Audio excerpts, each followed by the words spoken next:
Kita ingin Prabowo bisa segera meningkatkan kiprahnya di kancah global dengan kemampuan geopolitik dan diplomasi luar negerinya yang mumpuni.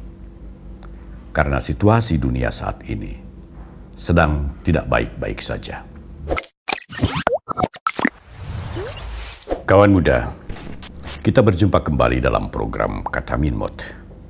Terima kasih untuk Anda yang telah setia mengikuti program kami dan telah menjadi subscriber kami.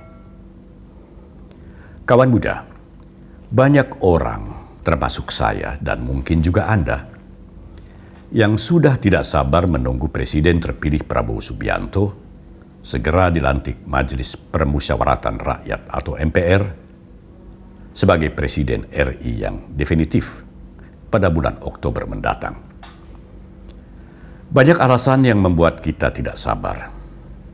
Salah satu alasannya, kita ingin suasana politik di negeri ini kembali kondusif setelah dilantiknya Prabowo Gibran. Karena dengan suasana politik yang kondusif, kita bisa kembali menghadapi masalah-masalah keseharian dengan tenang, tanpa disertai kekhawatiran. Alasan kedua, kawan muda, kita ingin segera merasakan terlaksananya program-program Prabowo Gibran yang akan mendongkrak perekonomian serta meningkatkan kesejahteraan masyarakat.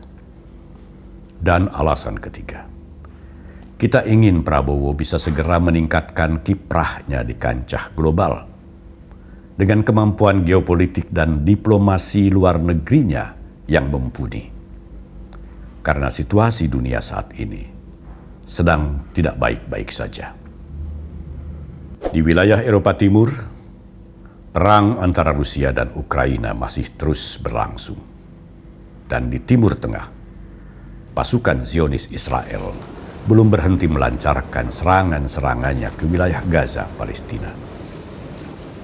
Kondisi ini diperburuk dengan kemungkinan pecahnya perang terbuka antara Iran dengan Israel. Setelah Iran memberondongkan rudal dan senjata drone-nya ke Tel Aviv, Israel, sebagai balasan atas serangan roket Israel ke konsulat Iran di Damaskus, Suriah, yang menewaskan beberapa jenderal Iran. Tekanan internasional melalui Dewan Keamanan Perserikatan Bangsa-Bangsa, serta keengganan Amerika Serikat membantu Israel untuk melakukan serangan balasan terhadap Iran, tidak menyurutkan niat Israel untuk melakukan serangan balasan ke wilayah Iran.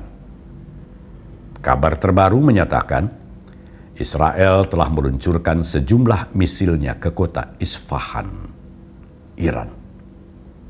Dan Iran telah menutup semua penerbangannya untuk menghindari serangan misil Israel. Kondisi ini tentunya sangat mengkhawatirkan karena bisa memicu eskalasi yang lebih luas di Timur Tengah. Sehingga Timur Tengah bisa berubah menjadi medan perang yang akan melibatkan negara-negara lainnya di kawasan tersebut. Indonesia tentunya tidak bisa tinggal diam menyaksikan konflik bersenjata di belahan dunia manapun. Sebab meskipun lokasi konflik itu secara geografis jauh dari wilayah tanah air, namun perang di wilayah manapun akan tetap dirasakan dampaknya di seluruh dunia, termasuk Indonesia. Apalagi Indonesia telah berkomitmen untuk membela rakyat Palestina dan ikut mewujudkan negara Palestina yang benar-benar merdeka dan berdaulat penuh atas wilayahnya. Di sisi lain, Indonesia juga harus bersiap-siap menghadapi konflik Laut Cina Selatan yang telah diklaim Republik Rakyat Tiongkok atau Republik Rakyat Cina sebagai wilayah perairannya. Secara geografis, sebagian wilayah Indonesia berada di wilayah perairan Laut Cina Selatan, sehingga Indonesia akan berada di tengah pusaran konflik bila konflik Laut Cina Selatan ini semakin meruncing. Dalam menghadapi berbagai konflik global tersebut, diperlukan tampilnya seorang pemimpin Indonesia yang sangat memahami geopolitik serta memiliki kemampuan ekstra dalam melakukan diplomasi internasional. Dan semua itu ada dalam diri Prabowo. Presiden terpilih Prabowo Subianto akan menangani konflik-konflik regional maupun internasional dengan sangat hati-hati dan bijaksana, sesuai dengan prinsip politik luar negeri bebas aktif yang dianut Indonesia selama ini, serta sesuai dengan prinsip good neighbor policy yang diterapkan Prabowo dalam hubungan internasional. Dengan semboyan, 1000 kawan terlalu sedikit, 1 musuh terlalu banyak. Pengaruh Prabowo di dunia internasional serta hubungan baiknya dengan sejumlah pemimpin negara dan pemimpin pemerintahan membuat banyak negara ingin segera menjalin kerjasama pemerintahannya dengan pemerintahan Presiden terpilih Prabowo Subianto. Terbukti dengan mengalirnya ucapan selamat dari sejumlah pemimpin dunia atas terpilihnya Prabowo sebagai presiden pada Pilpres 2024. Disertai keinginan untuk meningkatkan kerjasamanya dengan Indonesia di bawah kepemimpinan Prabowo Subianto.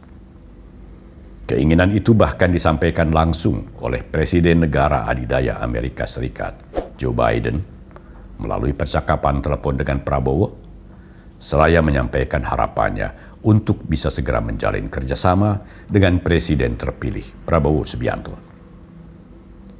Presiden Republik Rakyat Tiongkok Xi Jinping pun memiliki harapan yang sama.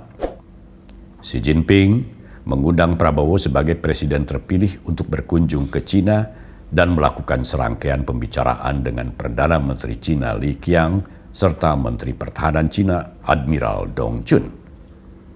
Undangan pemerintah Cina kepada presiden terpilih Prabowo Subianto merupakan pertanda bahwa Cina ingin menunjukkan kepada dunia bahwa negara besar di Asia ini memiliki kedekatan dengan pemimpin Indonesia yang akan datang. Lalu kunjungan Prabowo ke Tokyo untuk menemui Perdana Menteri Jepang Fumio Kishida menunjukkan bahwa presiden terpilih Indonesia ini mampu berperan sebagai penyeimbang di kawasan Asia, mengingat Jepang memiliki kedekatan dengan Australia serta negara-negara Eropa dan Amerika Serikat. Satu hal yang sangat tidak disukai oleh pemerintah Cina yang menganggap Jepang telah meninggalkan Cina, serta menganggap Jepang akan membentuk pakta pertahanan dengan negara-negara Barat atau sejenis NATO di Asia. Kelihayan Prabowo di bidang hubungan internasional juga terlihat dari hubungan dekatnya dengan para pemimpin Timur Tengah, seperti pemimpin Yordania dan pemimpin negara-negara di kawasan Emirat Arab. Dengan pemimpin Yordania, Raja Abdullah II, Prabowo bahkan memiliki hubungan persahabatan yang sangat personal karena keduanya pernah bersama-sama menempuh pendidikan militer di Amerika Serikat dan Jerman dalam satu angkatan. Raja Abdullah II mengaku belajar banyak dari Prabowo dalam membangun pasukan khusus kerajaan Yordania. Kedekatan Presiden terpilih Prabowo Subianto dengan Raja Abdullah II pula lah yang membuat TNI Angkatan Udara berhasil menerbangkan pesawat Hercules melintasi wilayah udara Israel guna mengangkut dan menerjunkan bantuan kemanusiaan untuk para pengungsi di wilayah Gaza, Palestina, bekerja sama dengan Angkatan Udara Kerajaan Yordania. Keahlian Prabowo dalam memelihara hubungan baik dengan sejumlah negara di dunia tentunya sangat diperlukan di tengah suasana geopolitik yang serba tidak menentu sekarang ini. Sehingga Indonesia pun bisa berperan aktif dalam berbagai upaya perdamaian dunia dan tidak terseret ke dalam konflik antar negara. Di sisi lain, Indonesia tetap menjadi negara yang tidak bisa didikte oleh negara manapun. Sampai di sini dulu kawan muda, jangan lupa subscribe, like, dan komen. Salam Min Mot. Prabowo Gibran, Man of Our Time.